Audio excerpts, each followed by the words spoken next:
नमस्कार। आज हम एक सफर पर निकलेंगे, समय में पीछे, और जानेंगे भारत के दो ऐसे महान खगोलविदों के बारे में जिन्होंने आसमान के रहस्यों को सुलझाने में अपनी पूरी जिंदगी लगा दी। तो चलिए इसकी शुरुआत करते हैं एक बहुत ही दिलचस्प विचार से। ये विचार आता है प्राचीन भारतीय ग्रंथों से।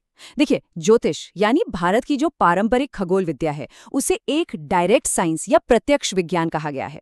एक श्लोक है, अप्रत्यक्षाणि शास्त्राणि विवादस्तेषु केवलम प्रत्यक्षम ज्योतिषम शास्त्रम चंद्रार्को यत्र साक्षिणम। इसका मतलब जानते हैं क्या है?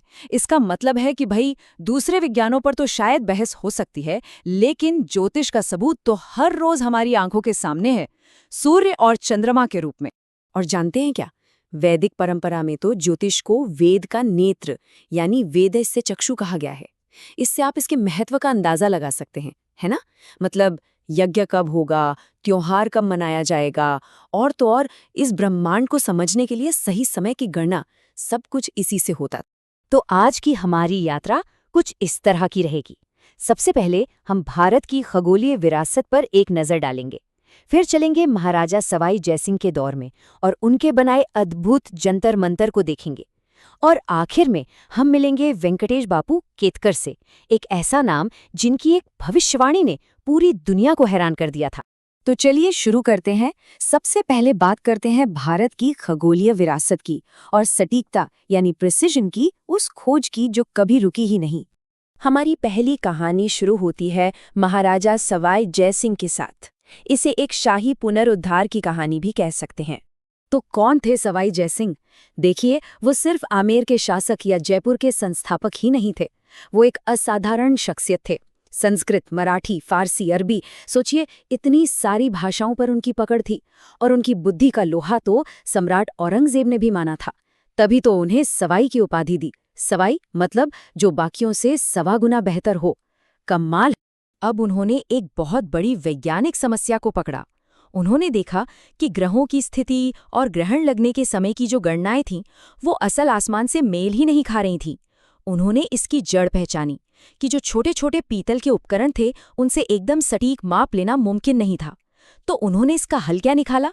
कुछ ऐसा जो किसी ने सोचा नहीं था। उन्होंने विशाल पत्थर की वेधशालाएं यानी यंत्र बनवा दिए, इतने बड़े कि वो हिले ही नहीं और उनसे एकदम सटीक माप लिया जा सके। और नतीजा ये हुआ कि जीज़-ए-मोहम्मद शाही जैसी बिल्कुल नई और सही एस्ट्रोनॉमिकल टेबल्स तैयार की गईं। तो चलिए अब एक छोटा सा टूर करते हैं जयसिंह के बनाए इन अद्भुत यंत्रों का, जिन्हें हम जंतर मंतर के नाम से जानते हैं। ये आज भी दिल्ली, जयपुर, उज्जैन, वाराणसी और मथुरा में मौजूद हैं। सबसे पहले आता है सम्राट यंत्र। इसका मतलब है सबसे बड़ा यंत्र। देखिए, ये सिर्फ एक धूप घड़ी नहीं थी, उससे कहीं ज्यादा थी। इसकी सबसे खास बात थी इसका साइज। इसका विशाल आकार ही इसकी सटीकता का राज था। और ये जो त्रिकोणीय दीवार है, इसे ग्नोमन कहते हैं। ये सीधा ध्रुव तारे यानी नॉर्थ स्टार की तरफ इशारा करती है। ये बात इसे बहुत खास बना देती है। और इसकी एक्यूरेसी मतलब सटीकता तो हैरान कर देने वाली है। सोच कर देखिए, इस यंत्र को इतना विशाल बनाकर जयसिंह ने समय को इतनी सटीकता से मापा जिसकी कल्पना भी मुश्किल है। जयपुर का जो सम्राट यंत्र है, वो लोकल टाइम को सिर्फ 2 सेकंड की एक्यूरेसी तक माप सकता था। ये उस जमाने के हिसाब से एक अविश्वसनीय उपलब्धि थी। अगला है नाड़ी वलय यंत्र।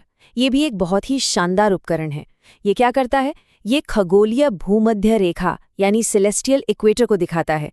इसमें 2 गोल प्लेट्स हैं, एक उत्तर की तरफ, दूसरी दक्षिण की तरफ, और दोनों पृथ्वी की भूमध्य रेखा के पैरेलल हैं। इससे सिर्फ समय ही नहीं मापा जाता था, बल्कि ये भी पता चल जाता था कि सूरज उत्तरी गोलार्ध में है या दक्षिणी। फिर आते हैं राम यंत्र और जय प्रकाश यंत्र। इनका डिजाइन बहुत ही सरल लेकिन उतना ही असरदार था। ये दोनों सिलिंड्रिकल स्ट्रक्चर हैं। इनका काम था ये मापना कि कोई तारा या ग्रह आसमान में कितना ऊंचा है और किस दिशा में है। और सबसे मजेदार बात यह है कि इनकी बनावट ऐसी थी कि कोई भी इनके अंदर जा सकता था और दीवारों और फर्श पर बने निशानों से सीधे सीधे रीडिंग ले सकता था। कितना इंजीनियस डिजाइन है। अच्छा, अब यहाँ से हम समय में एक लंबी छलांग लगाते हैं, लगभग 200 साल आगे। 1730 के दशक में सवाई जयसिंह की वेधशालाएं पूरी हो चुकी थी। और फिर करीब 200 साल बाद साल 1854 में जन्म हुआ वेंकटेश बापू केतकर का। इन्होंने भी सटीकता की उसी खोज को आगे बढ़ाया, लेकिन विशाल इमारतों से नहीं, बल्कि सिर्फ कागज, कलम और अपने दिमाग की ताकत से। तो अब हमारी कहानी के दूसरे नायक से मिलते हैं, वेंकटेश बापू केतकर, एक आधुनिक महारथी। केतकर की कहानी संघर्ष की एक मिसाल है। सोचिए, जब वो सिर्फ 16 साल के थे, उनके पिता का देहांत हो गया। उन्होंने बहुत ज्यादा गरीबी में अपनी पढ़ाई जारी रखी। उन्हें महीने में सिर्फ 3 रुपए की स्कॉलरशिप मिलती थी। इसमें से 2 रुपए तो सिर्फ खाने पर चले जाते थे। मतलब बाकी सभी खर्चों के लिए उनके पास सिर्फ 1 रुपया बचता था। और इतनी मुश्किलों के बाद उन्हें अपनी फॉर्मल पढ़ाई छोड़नी पड़ी, लेकिन उनके अंदर ज्ञान की जो आग थी वो कभी नहीं बुझी। उन्होंने खुद से ही एडवांस मैथ्स की पढ़ाई की। इतना ही नहीं, उन्होंने अमेरिका के एक बहुत बड़े खगोल शास्त्री साइमन न्यूकम से चिट्ठियों के जरिए संपर्क साधा और उनसे भी बहुत कुछ सीखा। उनका बस एक ही जुनून था, किसी तरह भारतीय पंचांग को और सटीक बनाना। लेकिन केतकर की कहानी में एक ऐसा मोड़ आता है जो सच में अविश्वसनीय है। एक ऐसा मोड़ जिसने उन्हें इतिहास में हमेशा के लिए दर्ज कर दिया। ये कहानी है एक ग्रह को खोजने की। तो हुआ ये कि जब वो ग्रहों की चाल का बहुत गहराई से अध्ययन कर रहे थे, मतलब हजारों कैलकुलेशंस कर रहे थे, तो उन्हें लगा कि हमारे सौर मंडल के बाहरी हिस्से में कुछ तो गड़बड़ है। कोई ऐसी चीज थी जो मौजूदा गणित से समझाई नहीं जा सकती थी। और फिर आया साल 1911। इस साल उन्होंने अपने सारे निष्कर्षों को छापा और दुनिया के सामने एक ऐसा दावा रख दिया जिस पर उस वक्त किसी के लिए भी यकीन करना बहुत मुश्किल था। उन्होंने भविष्यवाणी की कि नेपच्यून के भी पार एक और ग्रह मौजूद है, और उन्होंने उसकी जगह भी बताई।